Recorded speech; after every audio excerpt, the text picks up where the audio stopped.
Oui, tout à fait. Mhm. Moi, franchement, le Seigneur a mis la lumière sur certaines choses que je sais pas si, même en 10 ans, j'aurais trouvé, j'aurais compris. Mhm. Mais ma pensée même ne serait même pas allée là-bas. Parce que déjà, conditionné d'une certaine façon, comme on dit, on critique pas, on respecte. Moi, j'ai mon assemblée et je sais que ça fait partie de ce que le Seigneur nous demande et j'y vais par obéissance et par plaisir également.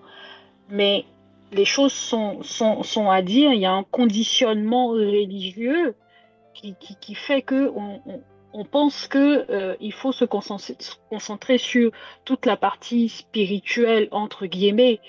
Voilà. Mais si le Seigneur, dans sa bonté, ne met pas la lumière sur des choses simples de la vie quotidienne qui peuvent être des nœuds, mais les nœuds les plus importants de notre vie, moi, j'aurais même pas eu, j'aurais pas eu vraiment la grâce de voir ça. Effectivement, il y a eu des racines et des gros nœuds dans ma vie que le Seigneur a mis en lumière et qui m'ont aidé justement à avoir des, des autodélivrances, Mhm. des prises de conscience, mais sérieuses, et à participer à des pas de géant dans ma transformation.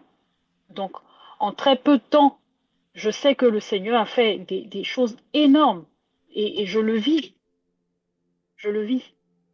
Donc, sans notre accompagnement, en 10 ans, tu n'aurais pas pu trouver ça.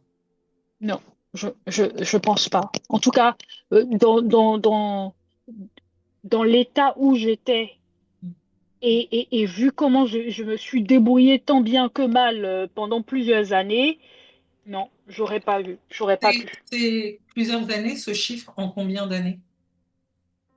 Ma conversion, Tu dis en plus, je pense là par rapport en justement. plusieurs, en Oui. plusieurs années, si je veux compter l'année où je me suis séparée, ma première séparation, Mhm. je me suis séparée en 2006.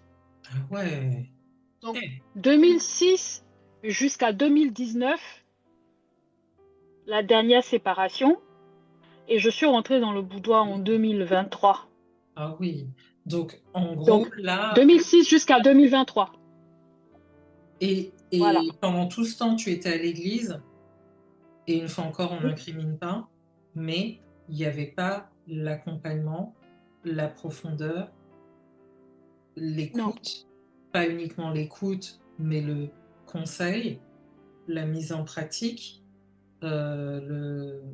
Qu'est-ce que je pourrais dire de plus?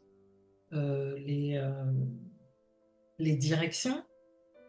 J'ai euh, eu, ouais, j'ai eu vraiment par la grâce du Seigneur affaire à quelques serviteurs qui ont été vraiment d'une grande bienveillance et qui ont été d'une oreille vraiment à l'écoute. Mais hum, je rejoins Pamela justement par rapport à ça, c'est que il y en a vraiment qui ont eu cette patience, cette écoute, mais il n'y a pas eu cet accompagnement. Il n'y a Ça fait un pas peu, d'accompagnement. je comprends ce que ça veut dire, c'est que vous avez juste des cellules d'écoute, mais vous n'avez pas des cellules d'accompagnement dans le concret. En gros, c'est comme si, par exemple, dans la parole, on te dit que l'esprit de sagesse et de révélation vont ensemble, tu vois. Donc, tu vas avoir juste l'esprit de révélation qui vont te dire, oui, je vois ça dans ta vie, tu vois, ou le Seigneur va faire ça dans ta vie, mais en gros, on va pas te dire, maintenant, avec l'esprit de sagesse, qu'est-ce que tu dois faire pour que la parole t'accomplisse dans ta vie. C'est ça, c'est exactement ça. Et quand je dis les personnes qui ont eu cette bienveillance, c'est même pas dans mon assemblée, hein, c'est dit, par exemple, j'avais une amie de longue date qui était vraiment peinée par ma situation et qui me soutenait tant bien que mal, qui a été en contact avec un serviteur qui a dit, ben écoute, j'ai ma petite sœur vraiment qui souffre, qui est dans, est-ce que tu veux bien l'écouter? Et voilà, comme ça. C'est dit, j'ai eu quelques personnes comme ça qui sont intervenues, mais ça n'a pas fait long feu.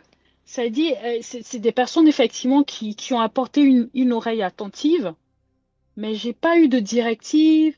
Hormis ce qu'on sait généralement, c'est pris, le Seigneur va faire, tu sais, il faut prendre des temps de jeûne, faut faire confiance à Dieu. C'est des paroles qu'on sait déjà.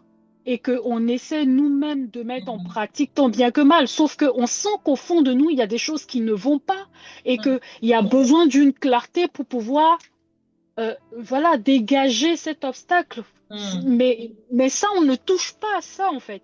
Touche pas. En gros, c'est comme si vous appelez une hotline dans le monde, allô, besoin d'écoute, machin, et C'est puis vous ça. parlez, ça fait du bien d'être Oui, entendu sur l'instant, mais quand vous raccrochez, c'est pas ça qui solutionne le problème en soi. Vous c'est retournez dans le ouais, même problème, en gros. c'est exactement ça. Je me rappelle.